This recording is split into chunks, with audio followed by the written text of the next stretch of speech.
Tiny homes, unique designs. Here's one here on my left.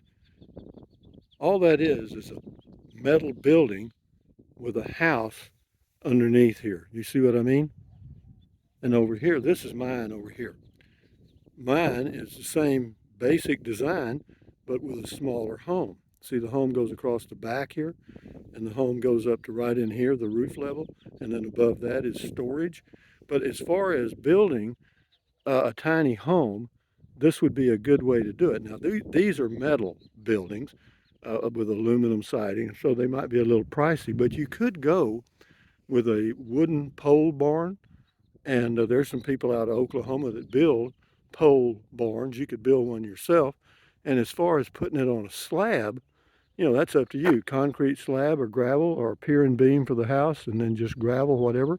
You could do a lot of things, but at least you would have a structure that would give you a house here, and then in front would be your carport and storage for any equipment that you might have. As you can see, I have my car there, and then on the other side I've got my Class C motorhome.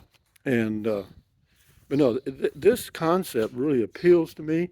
And of course, this is a huge metal building, and it would be pretty costly to reproduce this.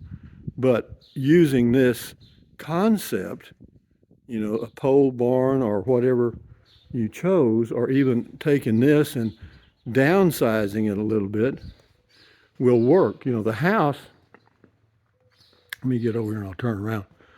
The house is right in here. And it's just a one bedroom, 450 square foot home. That is the living area. This is a little storage room here out front. And then the house, there's a bathroom, full bath with a washer and dryer inside there. And then on the end there is a bedroom, and there's also a full kitchen. And of course, it's all hooked up to sewer water and all that stuff, and electric. And then up above the house part is storage, all right? And that the person that lived here before me rigged up an elevator, which is pretty neat. What he used was a winch that you'd use on a truck. It's got about a 2,000 pound capacity. And what he's got here, if you see it up here, there's the motor right there. And it's got a cable that comes down here to this thing right here. And it's hooked there, and that's this contraption right here. And you stand on this platform and press that button on that controller to go up and down. Does it work? Yeah, I've been up and down in it several times. What if it gets stuck? Well, then you get stuck, I guess. But yeah, it goes right up there. But these are ideas, instead of a tiny home, like a storage building, like this right here, even though they don't live in that, they use it as a storage building. But that's another one right there with a RV under the cover. And then there's another one across the street here. This area is called Fort Clark Springs, Texas.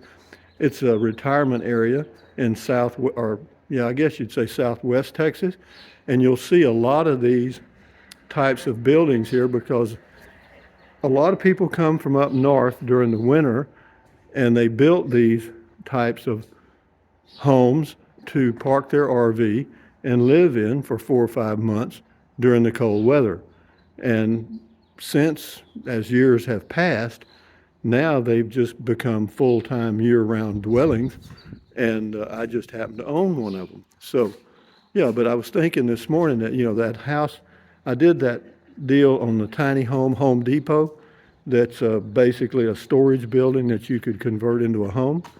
And I thought, well, you could take this idea here, this building idea, and modify it, downsize it to whatever you wanted. In other words, it would be pretty economical because once you got through, you would not only have a large covered area, but you'd have a home covered in the back or wherever you wanted to put it. You could put it along the side or whatever you chose to. You can put it in the middle, But you could, instead of using expensive materials, you might be able to use a pole barn with just a gravel floor or dirt, whatever you wanted to use. Gravel will work, and you could get by fairly economically until such time as you could come in and add whatever you chose, you see. But anyway, just a unique tiny home design that probably hasn't been seen by too many people. But like my neighbors over here, you can see that home is just bigger, that's all. And they have less covered out front, but over here you'll see some more, give you some more ideas down the street how they've done them. But anyway, with that in mind, yeah, you know, put your old thinking cap on and find you a place where you can put one of these buildings, pole buildings or metal, whatever you happen to choose, and then start playing with some ideas and see where it leads. Anyway, guys, thumbs up, carpe diem, adios, bye-bye. Use the Amazon link if you want food with it. Drink plenty of water, stand guard at the door of your mind, enjoy your life. And if you want to build you an inexpensive home, this is just another idea. Adios, amigos, bye-bye.